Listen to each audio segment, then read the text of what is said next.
All right, my first semester of graduate school is over, and that was absolute hell. I did not enjoy it. It was graduate school for English education. A lot of things changed throughout the semester personally, and a lot of things in class happened that I did not enjoy. We were very much pushed to use artificial intelligence, generative AI, including one assignment which, really, as a hobbyist YouTuber and photographer and artist, upset me. It was to use AI to make a storyboard. And while I understand that my videos aren't great, my art isn't great, I have fun with it.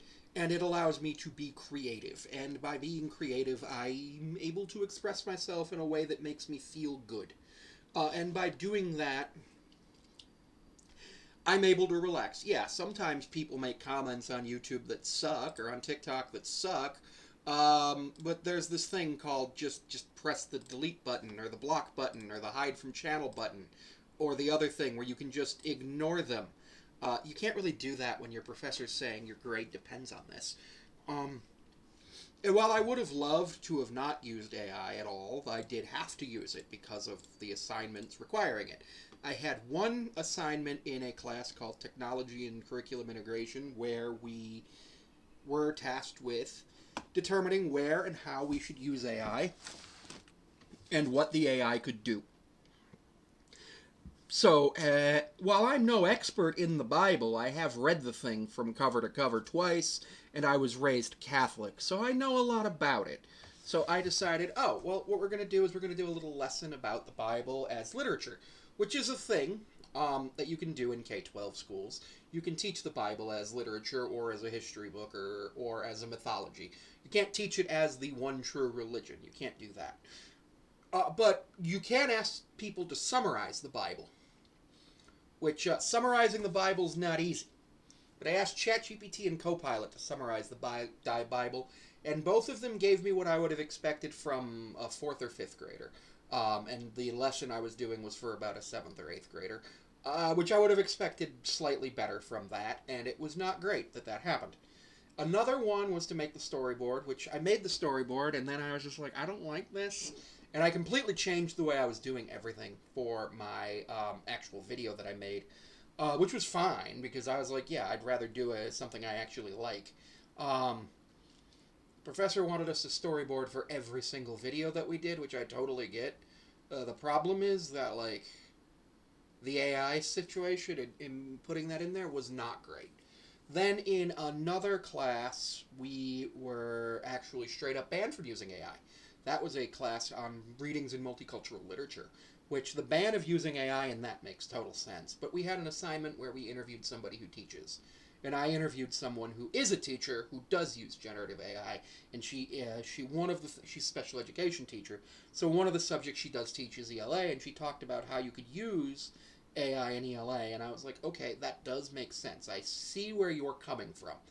But the problem was that the way we're being taught is not the way that she wants it. The school wants us to just make AI be completely like the most important thing. They probably have a lot of money riding on this.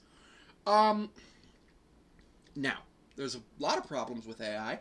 First of all, the ethics, the fact that it's mostly stolen content from people. I think it's 100% stolen content from people, other than stuff that's in the public domain. But aside from that, it's stolen content, and you don't want to teach students that it's okay to steal.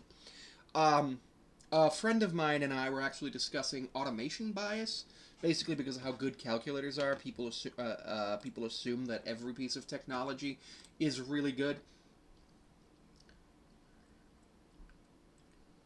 Um, which is rather interesting to see the way that that went because it was not something I had thought about. But it came up because my friend said, why do we always get told you can't use Wikipedia as a source?" Which you get told that a ton. I'll be honest with you, my Every Mariner Evers series, my main source of that is not BREF. I mean, yeah, I use BREF, but BREF sucks for keeping a roster together. I can go on to Wikipedia and all over 1,000 mariners are just alphabetically right there in a list. And then I just click on it, and it's right there. And then I go and get the information that I can and do the video and everything. But yeah. And I don't do AI. Be interesting to see what would happen. Actually, I'm going to do this because I get Copilot free through school.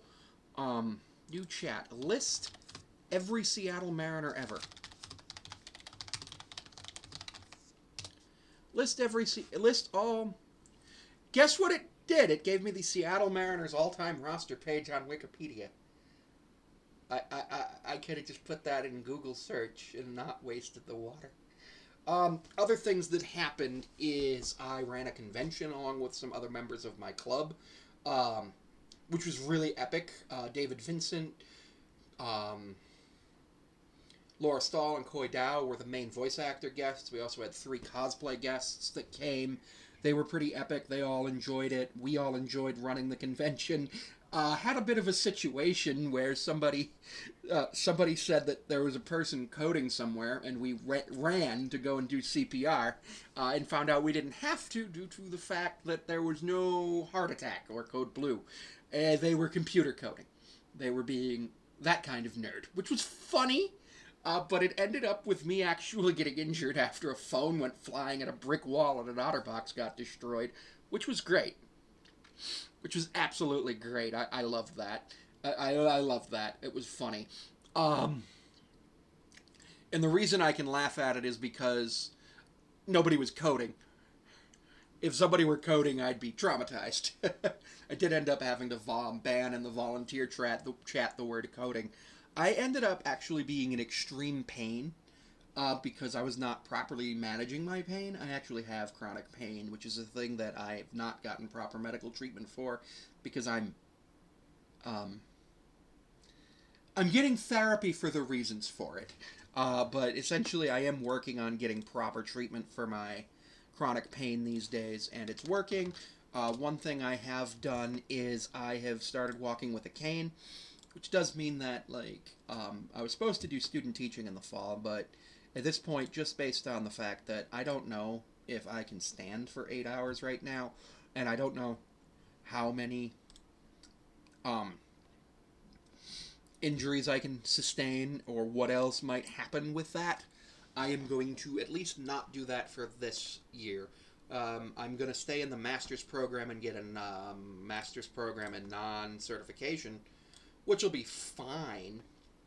And then if I get a certification, great. If I don't, I don't. It's fine. I'm going to continue making content. I'm going to continue being on here.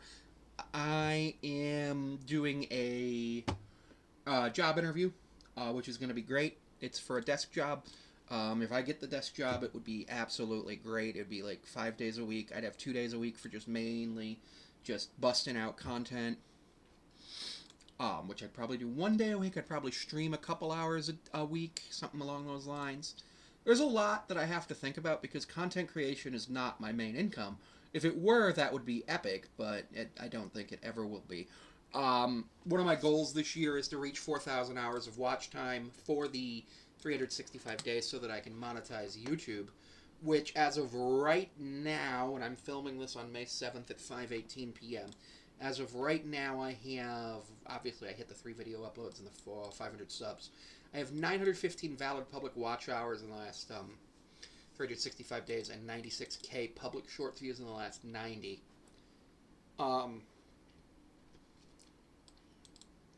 need 10 million shorts views in 90 days, which is, when's tens, hundreds, thousands, 10,000, 100,000 speeds. 111,000 shorts views per day, which I've never had more than 40,000 shorts views in a day. Right? Yeah, let me look at my analytics further in depth. Looking at my further analytics in depth, I have had a decent, as of right now, over the last 28 days, 337 and a half hours of watch time, but that's not all videos. 113 hours, oh my. I have 113 hours of watch time over the last week. That's 26% more, with 8% fewer views. In 2025, I'm at 314K views, with 1,100 hours of watch time, but remember, that's not all shorts. And I'm basically at 50% of what I had last year. So I am reaching there. I'm improving the content I put out. I'm improving my output and everything, which is good. Last year I actually only had 2.8K view hours of watch time, which was pretty low. And then for the lifetime, I'm at 6.1 million with 22,500 hours of watch time since 2021. So that's 4 years ago. So 22,500 divided by 4. So about 5,600 hours of watch time per year. So not quite the 8,760 that you would hope for. But I think I can do it. I think by the end of this year, I will have reached the ability to monetize on YouTube. Stretch goal is going to be September, but my main goal is going to be the end of the year. And again, thank you for tuning into the videos. Don't forget that you can also see me on Patreon at Sammy5436, where it's $1 a month. I also am seeable on Instagram at Sammy5436. What? In TikTok at Sammy5436. I'm on Blue Sky at Sammy5436, though I don't use that often. I believe I'm on Tumblr at Sammy5436, but I haven't used that in at least a year. And you can find me at my business email, thetrapezoidtalks5436 at gmail.com. Any information you need to send to those business emails will be looked at. I generally look at my business email on Wednesdays and Sundays, so just do be advised that I do not always have the ability to respond immediately, but if you do send an email to my business email, and as long as it's not offensive, I will respond if it's something I'm interested in with something positive, and if it's something I'm not interested in, I will thank you for your email and go ahead and say that there may be a future opportunity for us to collaborate if that's something you're interested in.